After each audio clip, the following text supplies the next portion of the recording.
Hello guys, hari ni kita nak main game Steal a Brain Rot.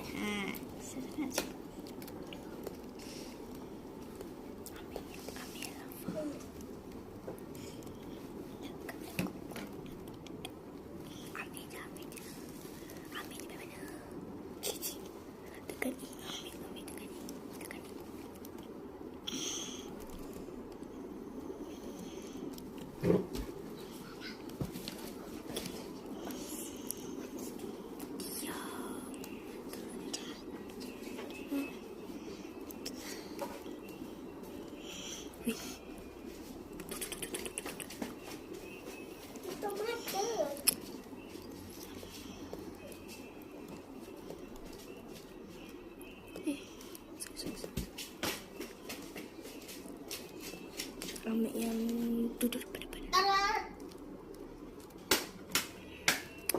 Allah.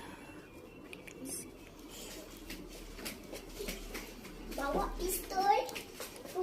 Banyak lagi masa. Pergilah bang. Kita tengok kita. Saya macam mana boleh tengok?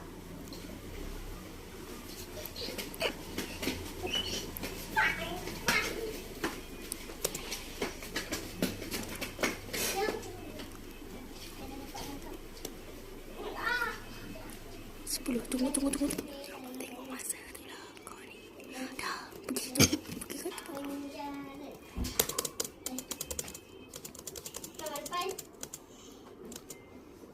Sudah lebih dah. Kita punya lagi satu. Kita punya lagi satu. Ya Allah. Diam, kita punya lagi satu apa? Kita punya lagi satu. Ke tadi aku beli tu. Oh. Ni. Bukan.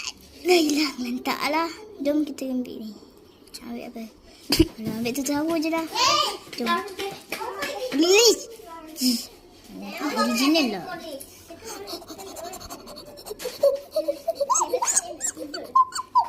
Saya pula tak polis. Maira gila guys. Kita orang main gila. Tengok. Mana aku punya ni? Aku nak ni weh. Ambil tu warna kuning tu. Cauliflora. Kenapa basah ni? Tak, besar atas. Diamlah. Kenapa kakak ni? Kenapa tak tengah buat apa ni? Asyik buat video je kenapa?